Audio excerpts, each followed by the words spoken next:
Welcome to Write Your Book in a Flash with Dan Janal, the only podcast where you'll learn how successful people just like you have grown their businesses, expanded their influence, and made more money by writing a book.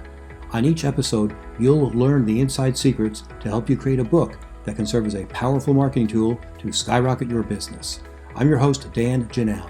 I help thought leaders, business executives, and entrepreneurs write their books. To find out more, go to writeyourbookinaflash.com. Welcome, everyone. I'm delighted to welcome today's guest, Marie Ryan. How are you today? I'm great, Dan. How about you? We're doing well, thank you. Tell us a little bit about yourself. I am the CEO and founder of Advancing Wellness. I am a workplace well-being strategist, an international speaker, and an award-winning author. Congratulations. That's a great background. And you are also one of the few people who I've spoken to in my 70 podcasts who's written a business fable book or a parable book. Our audience members may not be familiar with that term, but if they read The Go-Giver by Bob Burg, I think everyone's read that book, or The 1 Minute Manager, or The 5 Dysfunctions of a Team, or Who Moved My Cheese, that's what we call a business parable book or a business fable book. And you wrote one. So let's dive deep into that, because I know a lot of my clients, in fact, I'm working with one now, who is writing a business parable book, and I know we can all benefit from your knowledge. So first of all, tell us, why did you decide on a parable instead of a thought leadership book in this traditional Q&A kind of format style? I love this question because it seems, I didn't think at the time that I was writing this that it was all that unusual, but apparently it is. The reason I chose to write this in the parable format was I come from a speaking background. So as a speaker, one of the key things that we can do to engage an audience is to tell a story. And I just felt that that was what my book really needed to be, was a story. I read a lot. I read a lot of nonfiction. And, when I get into a story, I am just so enthralled with that story. I can't wait to see what the twists and turns will be and how it's going to resolve. And I thought, well, why can't a business book be this way as well? And you did mention some of the very well-known, books, Who Moved My Cheese, or Iceberg is Melting, and, those kinds of books that are truly memorable. And I thought this would be a great way to deliver the message that I want to give to my audience. What was your message? My message is about creating workplaces where both the business and the people thrive. In many ways, we have businesses that are focused on one thing, and that is profit. You got to make the numbers, you got to meet the profit goals, and that doesn't always take into consideration the needs of the people. And after all, we know that businesses cannot achieve their goals, and they certainly can't achieve their profit goals without their people. So it's really important for us to be able to take care of the people who help us achieve those goals and give them a workplace that is both thriving for the business's perspective, but also helping the people thrive. Great message. So how did you create your story? Well, this is kind of interesting because I had done a lot of research. I knew that I was going to write a book for a long time, and it was just a matter of, the right time and the right amount of available time in my workday to be able to fit this in. And prior to having that time available, I started doing some research. I interviewed about 20 CEOs, and I asked them what was the elements or the characteristics of a high-performing organization. And I didn't specifically ask how that tied to the well-being of the people. I just wanted their viewpoints about what it takes to create a high-performing organization. So through that research, I was able to uncover really some nuggets that were important in terms of the framework that I wanted to use in the book. But then I had to sit down and start writing the book. And I had been thinking for a long time about how I was going to really do that. What was going to be was I just going to tell the story about a person in a workplace? This is kind of the approach that Patrick Lencioni takes. And you mentioned the 5 Dysfunctions of a Team. He's got a lot of books he writes in this format. And he kind of just tells a story about people in a workplace.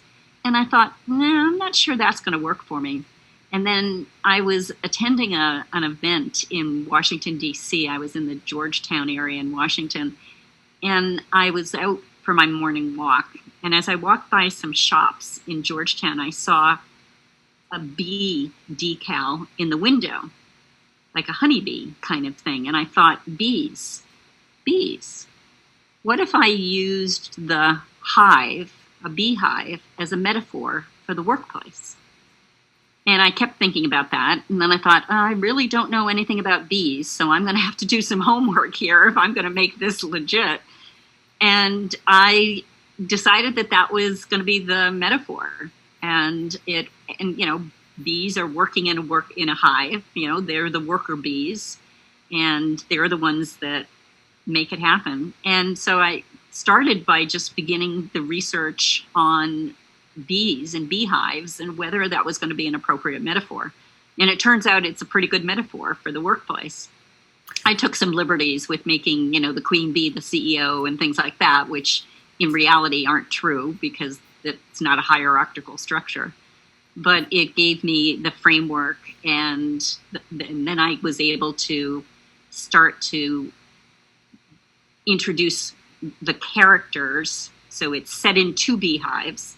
There's an alive hive and a dive hive. So you can sort of get the sense of where which place you might want to work. Have you ever worked, Dan, in a place where you just didn't feel cared for, or the management didn't communicate, or it was all about the numbers or all about the profit? Have you ever worked in a place like that? I assume that's not a rhetorical question. Of course, right. Everyone has worked in a place like that. Exactly. So the dive hive was actually pretty easy to create, because whenever I started telling people about, I'm writing this book and, it's about these two different hives, and, instantly people would tell me about their worst boss story. So it was really easy to come up with the things that I needed for the dive hive. But the book is kind of narrated by a retired CEO and his successor, a woman. So the male was the retired CEO, and then a woman who succeeds him in that position, and how she's struggling with some things. And he tells through the story of the beehives. He's doing beekeeping in his retirement. So he acts as the narrator between the chapters in the alive hive and the dive hive. What was it? What I guess it would be a good idea if we knew the name of the book, because I'm sure it's a killer. Yeah, it's not a killer bee, please. It is The Thriving Hive: How People-Centric Workplaces Ignite Engagement and Fuel Results. Okay, great. So I'm sure people are saying, like, what is the name of this book? I have to read this because it's so fascinating. So we'd be remiss in not saying it up front. So, Gil, I'm wondering, did you pattern your book after these other parables? It seems like the other books seem to have, they seem to go in two directions, and I could be wrong. There could be 20 different directions. One shows there are 5 teaching points. So they show the mentor going through 5 situations where the person meets 5 of those people who are in 5 of those situations, and they learn all about that, and they come away with wisdom. The other with the, I can never pronounce his name, the Patrick Lencioni, the 5 Dysfunctions of the Team. That was an incredible novel, so to speak. There were characters, there were twists, there were plot turns. The person who you thought was going to get fired didn't get fired, and then she did. But you were sure she was going to get fired first, but he pulled the rug out from under you and like, no, looks like she's getting on board with this philosophy. And then she really didn't fit in at all. I'm wondering, which approach did you take and why? I read a lot of parables in my research for just that reason, because there are different approaches. And one of the things that's clear in a parable is that there always seems to be a guide or a sage, that person who's guiding the protagonist through their situation. And in my case, that was the retired CEO. And what I wasn't quite as explicit about, here's the 5 lesson kind of thing. I didn't feel like the way my story was going to unfold with the 2 hives, that was going to quite work for me. really what I did is more of this compare and contrast kind of thing, where the Dive Hive is very black and white.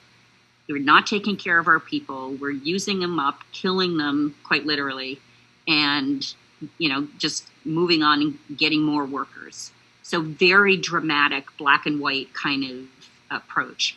Whereas the Alive Hive is much more nurturing and caring and team-oriented and good communication. And at one point in the book, both hives face a catastrophe. So you have to have that story arc that is going to, give the catastrophe. Something's going wrong. And how each of them, in their different ways, approaches this catastrophic situation. Not unlike what we're dealing with today. We have catastrophic, circumstances surrounding us. So how did they approach this, and why one approach perhaps was a little better or more effective in dealing with the catastrophe than the other approach? Great. You talked about the story arc. Did you start with an outline or note cards, or what was your process for organizing all the material? I did start with an outline, and that gave me kind of a loose structure. I will say that I was working with a coach, which I found to be very helpful since I had no experience in writing a book, and found that it was really helpful to have an outside viewpoint throughout the process. It was truly invaluable, to be able to have someone who could give me that feedback and say, well, what about this? And it wasn't so much, she did editing for me as well, but it wasn't so much about the editing as much as it was the general direction of things.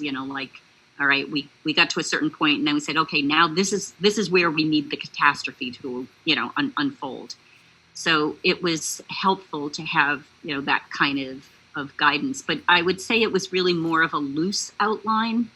And I will tell you that there are some days I would sit down and I wasn't sure exactly where things were going to go, and I would start writing, and it would just kind of go there, and it would come out, and I'd go, hey, that's pretty good. And then I'd go for a walk, and I'd come back, and it would get even better. And, taking breaks through the writing process was also really helpful.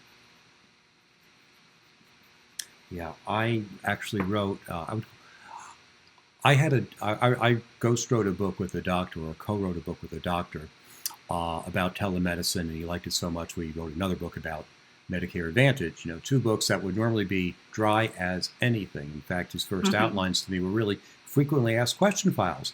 And I said, this isn't going to work, because people could go on the internet and read the same answers to these questions on any number of sites. And he said, what can we do? And I said, well, why don't we turn these into a business parable book? And he said, great. So we did the first one on telemedicine, where this woman lost her health insurance and had to find new providers, and found this telemedicine service, and went through all the ups and downs and ins and outs and such like that. Hint to everyone watching: if you use telemedicine, be sure you're wearing clothes. It's amazing how many people don't. And if you are wearing clothes, be sure there isn't a bong in the background or any other kind of incriminating or illegal device material in your background. So we had a lot of fun writing that book. I mean, he liked it so much that we went to, I said, if we put a chase scene in here, we'd have a thriller. So I said, great, for my next book, let's do that. So we had Big Bad Insurance Company as the villain, and chasing and all sorts of wonderful things. And it's true. I started with an outline, which is basically his key points. Like, we want to make sure people know these 5 or 10 things about this subject. And I had to create scenarios like, well, how would we know there's a bong in the background? Because our lead character, is this nice person that everyone's going to identify with. Well, she has an evil brother who's on drugs. Okay, great. He becomes the bad guy, like your bad hive, where, he's the one who's trying to get oxy from the doctor, and has the bong in the background and all this bad stuff happening. So it was a lot of fun. So I love that. I have to say that it was really a very fun process for me, because I didn't exactly know where it was all going to go and how it was going to end up. And it was just really fun to write. Yeah, I found the same thing. It was a lot of fun. One of the questions that I've seen in some of these books is that the parable itself stands on its own. Here are the 5 things. You see the mentor and the sage walk this person through, and at the end of each chapter, they hammer the home, like, do this, don't do that, and it's pretty self-evident. There's some other books where they tell the story, and at the end of the story, they change tone entirely and go into scientific mode. Like, here's the research behind why this improves employee engagement, and here's a study from Harvard and other citations. I'm wondering, did your book have that as well, and what are your thoughts about that? I didn't do that. I know Patrick Lencioni does that in some of his books, and I decided not to do that. And actually, the only sort of way I provided any tools like that was at certain points in the book, after a chapter that had a key point in it, I would ask reflection questions. So there was a stop, sort of this stop and think about what you just read. How do you reflect on what that experience was, and how do you think this happens in your world? Kinds of questions. So I chose not to do the scientific, aspect or the business kind of reference type piece. Didn't want to do it. Right. There's no right or wrong. I'm just curious why you decided to do that. Yeah, I just felt like the story stood on its own. Cool. That's perfectly fine. I heard Chip Bell speak one time at an Alan Weiss conference. He wrote a book about customer service, and it was very small. It was almost like this. I'm holding up this book. It's like four by 5, an odd shape, thick paper, lots of pictures, short stories, poems. And I asked him, is this the future of books? And he said, yeah, for my audience, I want to talk to frontline customer service personnel. They don't want to read 16 pages of scientific research about something. They just want to know how to handle an upset customer and remember what to do. And we do that through story or a poem or a cartoon. And people learn differently. So there's a lot to be said there. Tell me, what kind of reaction have you gotten from your readers who are used to reading more technical, dry, traditional books as opposed to this cool kind of fable story?